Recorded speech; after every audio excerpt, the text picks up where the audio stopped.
I always start my talk with a disclaimer. And that disclaimer is that I've never claimed to be a motivational speaker. Yes, I do speak, but I feel more like a storyteller because wherever I go, I share a story with everyone. Well, it is a story of a woman whose perfectly imperfect life made her who and what she is today. It's the story of a woman who, in pursuit of her dreams and aspirations, made other people realize that if you think that your life is hard and you're giving up on that because you think your life is unfair, think again. Because when you think that way, you are being unfair to your own self. It's the story of a woman who made people realize that sometimes problems are not too big. We are too small because we cannot handle them.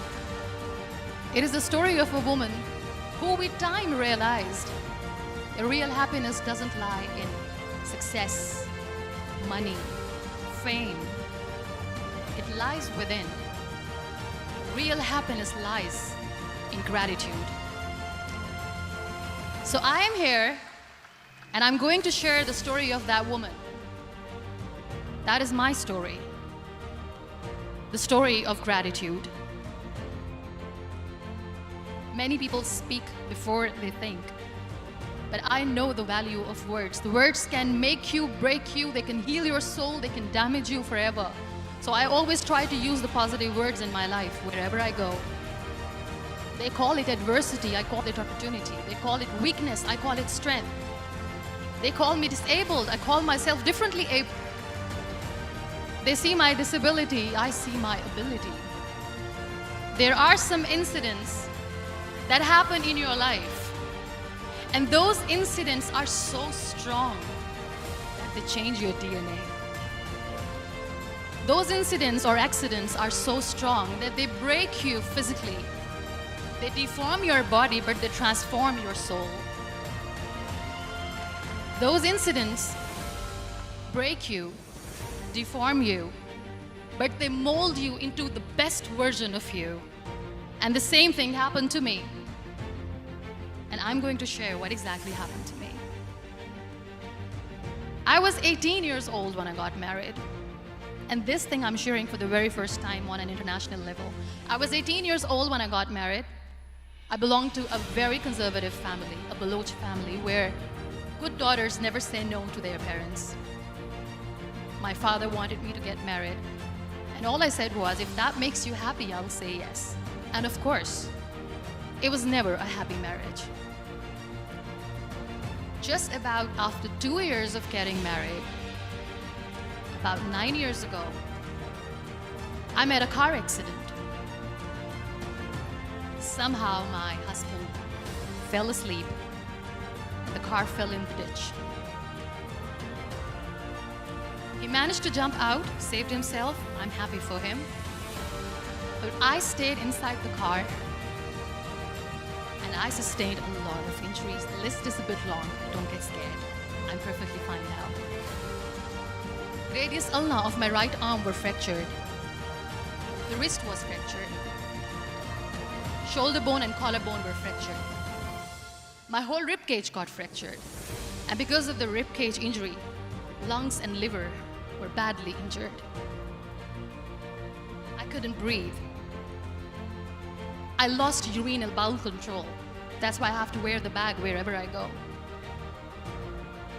But that injury that changed me and my life completely as a person and my perception towards living my life was the spine injury. 3 vertebrae of my backbone were completely crushed and I got paralyzed for the rest of my life. So this accident took place in a far-flung area in the outskirts of a very small province, Balochistan, where there was no first aid, no hospital, no ambulance. I was in the middle of nowhere in that toppled car. Many people came to rescue. They gave me CPR. They dragged me out of the car. And while they were dragging me out, I got the complete transection of my spinal cord. And now there was this debate going on. Should we keep it here? She's going to die. Where should we go? There is no ambulance. There was this four-wheeler Jeep standing in the corner of the street. They said, put her in the back of the Jeep and take her to the hospital, which is 3 hours away from this place. And I still remember that bumpy ride. I was all broken. They threw me at the back of the Jeep and they rushed me to the hospital. That is where I realized that my half body was fractured and half was paralyzed. I finally ended up in a hospital where I stayed for 2.5 months. I underwent multiple surgeries. Doctors have put a lot of titanium in my arm. There's a lot of titanium at my back to fix my back. That's why people in Pakistan call me the Iron Lady of Pakistan. Sometimes I wonder how easy it is for me to describe all this all over again. And somebody has rightly said that when you share your story and it doesn't make you cry, that means you have healed. Those 2.5 months in the hospital were dreadful. I will not make up stories just to inspire you. I was at the verge of despair.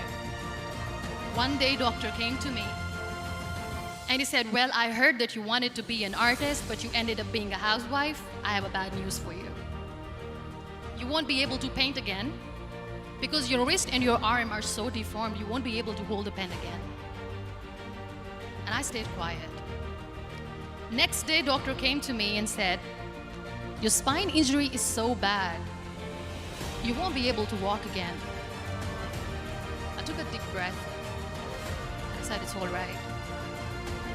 The very next day, doctor came to me and said, because of your spine injury and the fixation that you have in your back, you won't be able to give birth to a child again. That day, I was devastated. I still remember, I asked my mother, why me? And that is where I started to question my existence. Why am I even alive? What's the point of living? I cannot walk, I cannot paint, fine. I cannot be a mother. And we have this thing in our heads, being women, that we are incomplete without having children. I am going to be an incomplete woman for the rest of my life. What's the point? People are scared. They think I will get divorced. What is going to happen to me? Why me? Why am I alive? We all try to chase this tunnel. We all do this because we see light in the end of the tunnel, which keeps us going. My dear friends, in my situation, there was a tunnel that I had to roll on. There was no light. And that is where I realized that the words have the power to heal the soul. My mother said to me, this too shall pass. God has a greater plan for you. I don't know what it is, but He surely has. And in all that distress and grief, somehow or the other, those words were so magical that they kept me going. I was trying to put that smile on my face all the time, was hiding. It was so hard to hide the pain, which was there. But all I knew was that if I will give up, my mother and my brothers will give up too. I cannot see them crying with me. So what kept me going was, one day I asked my brothers, I know I have a deformed hand, but I'm tired of looking at these white walls in the hospital and wearing these white scrubs. I'm getting tired of this. I want to add more colors to my life. I want to do something. Bring me some colors, bring me some small canvas. I want to paint. So the very first painting I made was on my deathbed, where I painted for the very first time. It was not just an art piece or just my passion. It was my therapy. What an amazing therapy it was. Without uttering a single word, I could paint my heart out. I could share my story. People used to come and say, what lovely painting. So much color. Nobody could see the grief in it. Only I could. So that's how I spent 2.5 months in my hospital, crying, never complaining or whining, but painting. And then I was discharged and I went back home. And I went back home and I realized that I have developed a a lot of pressure ulcers on my back and on my hip bone. I was unable to sit. There were a lot of infections in my body, a lot of allergies. So doctors wanted me to lie down on the bed straight for not 6 months, for not 1 year, for 2 years. I was bedridden, confined in that one room, looking outside the window, listening to the birds chirping, and thinking maybe there will be a time when we'll be going out with the family and enjoying the nature. That was the time where I realized how lucky people are, but they don't realize. That is the time where I realized that the day I'm going to sit, I'm going to share this pain with everyone to make them realize how blessed they are, and they don't even consider them lucky. There are always turning points in your life. There was a rebirth day that I celebrated. After 2 years and 2.5 months, when I was able to sit on a wheelchair, that was the day when I had the rebirth. I was a completely different person. I still remember the day I sat on the wheelchair for the first time, knowing that I'm never going to leave this, knowing that I won't be able to walk for the rest of my life. I saw myself in the mirror and I talked to myself. And I still remember what I said. I cannot wait for a miracle to come and make me walk. I cannot sit in the corner of the room crying, cribbing, and begging for mercy because nobody has time. So I have to accept myself the way I am. The sooner the better. So I applied lip color for the first time. And I erased it. And I cried. And I said, what am I doing? A person on a wheelchair should not do this. What will people say?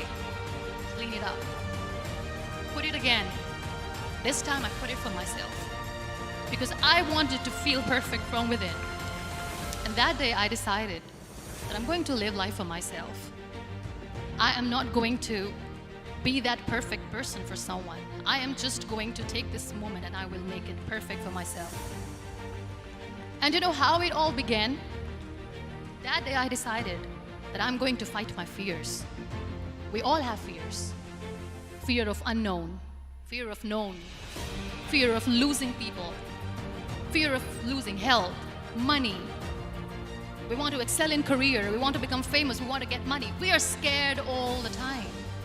So I wrote down one by one all those fears. And I decided that I'm going to overcome these fears one at a time. You know what was my biggest fear? Divorce. I couldn't stand this word. I was trying to cling on to this person who didn't want me anymore, but I said no. I have to make it work.